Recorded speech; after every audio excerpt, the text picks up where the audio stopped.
Evening, everyone. Firstly, thank you to Gordon and Peter for getting in contact with myself and inviting me to this event. It's really good to see so many people here. So, as Gordon said, I'm Living with and Beyond Cancer Project Manager for Cancer Services at Worcestershire Acute. I cover all of Worcestershire. My post is funded by Macmillan. I've been in post for 14 months. There's 4 months to go. Fingers crossed it's an extended, because there's so much more I want to get out of this role. So what I wanted to talk to you about this evening is, a few of you on your seats will have seen this, the Cancer Services mobile app, which is something that I've sort of developed over the last sort of 12, 14 months, and sort of building on Simon's point around mutual aid. It actually came out from a colleague who has been in my post 3 years prior over in Shrewsbury and Telford. So, as Simon said, there's no point reinventing the wheel with anything we do across the NHS. It's all about sort of collaborative working, sharing what works well. They've got it working really well in Shrewsbury and Telford. I like anything digital technology, so I thought we'd do it here as well. So the idea behind the app is, for those of you who are au fait with QR codes, and if you ever went to a pub and ordered a drink, you should be in COVID. So you can use the QR codes with your phones to download the app from any of your chosen app store. And the idea behind the app is, as Gordon says, is to try and bring information around sort of health and well-being all into one place. When patients across all tumour sites are originally diagnosed, they're given so much information through leaflets, booklets, pamphlets, posters, everything. And at the beginning, from speaking to previous patients, they can find it too overwhelming. So, and especially at a diagnosis as well, there's a million things going around in people's heads. The last thing they're necessarily going to think about focusing on is their diet, nutrition, how to keep active. So the idea behind the app is that all of the information is in one place that patients can go to at any given time. And the good thing about the app is you don't require a username or login. We've all probably got masses of bits of paper stuck around the house with usernames, passwords. You don't need any of that. Your friends, family, partners, they can download it, which also means they can keep informed as well.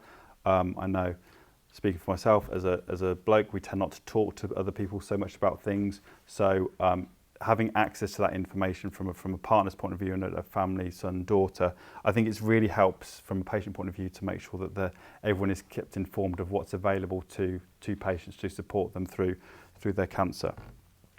So if you do get a chance to download it, there is Wi-Fi available here. It's very quick to download. There's a lot of different sections within the app. So you've got sections on how you would contact your clinical nurse specialist, the stuff about the hospital itself, how to get to the hospitals. Speaking to a lot of patients, when they first get diagnosed, some of the things that they are most worried about is, where are we going to park? How do we get there? If we can't park, can we take public transport? What do we do about paying for parking? So obviously, as cancer patients, you should be given a parking ticket, so you don't have to pay for parking. All of that info. Is that true? It's true. Yeah. Yeah. Sorry. Free parking. Yeah. It's true. Yeah. There you go. So all of that information is in the app, and what we're trying to it's probably only about 2-3 months live, I think, with patients. I think Mark was one of my test beds with it. So what I wanted to do this evening is to sort of showcase it to you. You can go away and look at it, and the only way that I feel that this will work is working with patients to get their feedback. I've got ideas about what I think will work for patients, but I really want to hear from patients themselves of what they think. What would they found useful at the beginning? What would they find useful now in terms of keeping informed, how to access information? I think what the prostate support group and what Daniel's done on your website, I think it's one of the best support group websites I've seen in terms of the amount of information that's on there. So I've linked your website through the app, so any patient that might not necessarily know about yourselves is signposted towards this group. So it's not all of the information, but you've got sort of the latest magazine is on there is in a PDF format. You've got links straight into your website, links into your YouTube channel, so they'll find you perhaps quicker than they might elsewhere. So yeah, I just want to kind of talk about it, get people's thoughts on what they would find useful in it. We've put stuff on about Active Always. Difox, some of you might be familiar with. So there's information about how to access her activity mornings. There's information from our nutritionists around diet. There's stuff about helping you with sleep. There's easy read Macmillan books on there.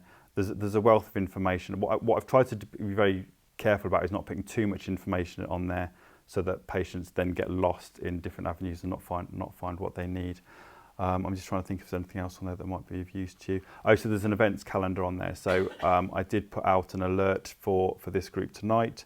So any patient that is registered on the app, I can send an alert, like you get a notification on your phone about when the latest support group is, when our next health and wellbeing event is. We've put some new content on here that you might find useful. I don't bombard you with notifications every single day. There's 1 or 2 a week.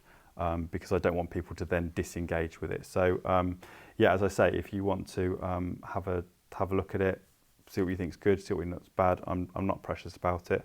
I want it to work for you guys at the end of the day.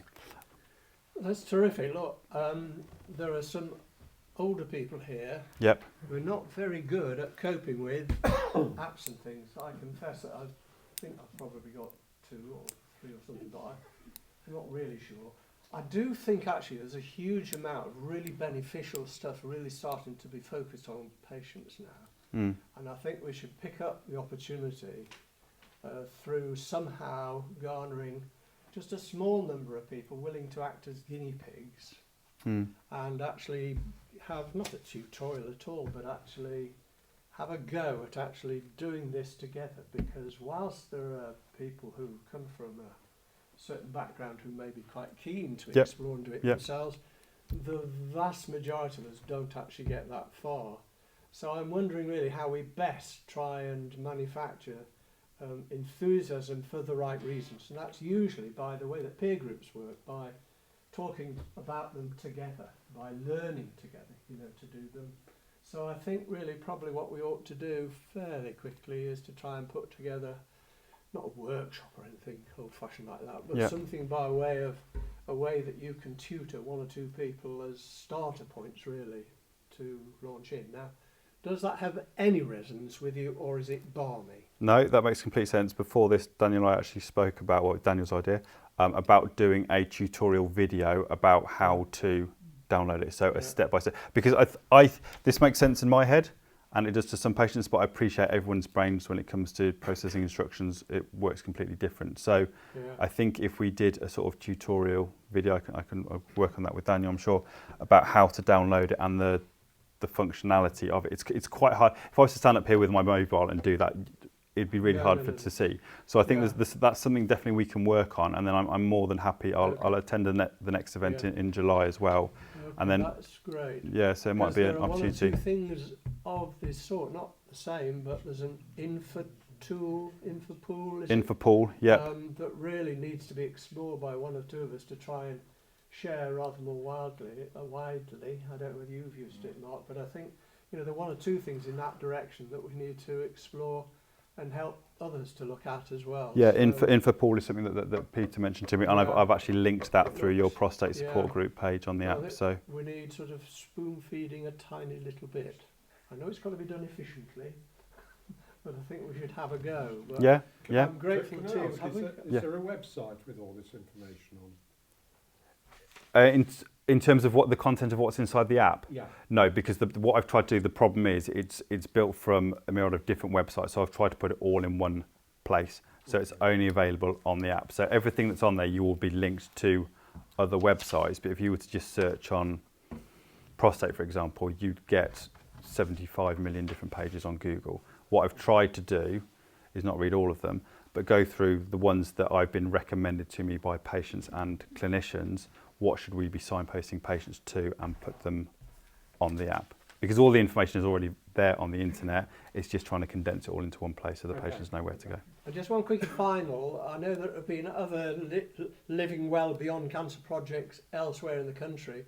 Are they all doing the same mobile app system? No, so as I said, this came out from a colleague that was in Shrewsbury and Telford. They've done it. They won an award. I think they won an award or came second place in the awards last year for it. There are other places that are doing it, but not. It's definitely not national. But Yeah. going back to Always seems a Simon's terrible point, shame, it yeah. should. I think it should be something that is done. Yeah. There's so much good places, but they tend to be, as someone said, they tend to be done in pockets, and it should be a sort of a blanket We don't offer want to reinvent the wheel, do we, really? two patients. One last thing, I won't keep you because I know some of you have got bottles of wine to drink at home now. So I also organise, part of my role, I do health and wellbeing days for all cancer patients across all different tumour sites. We did one in Worcestershire at the sports ground on Claines Lane. I'm doing another one in July at Wolverley Memorial Hall. The patients that, because it's over all tumour sites, I ask our clinical nurse specialists to send me patient lists of which patients you think would benefit from doing it. We invited, I think, 287 patients last time. It was Christmas, it was December. I think we've got about 30, 35 patients there. This one we're getting a bit more sort of buy-in. I've got some invite. If you've had a letter already, some of you in the room might have already had one. Great. If not, you are more than welcome to attend. I'll leave some letters here. The premise of the day is it's around the health and wellbeing. It's not a clinical discussion. It's the health and wellbeing element. So we've got talks from myself. I'll be talking about the app. By then you'll all have already downloaded it anyway, so that's fine. And then we've got psychology service. We've got Di Fox doing some seated Pilates.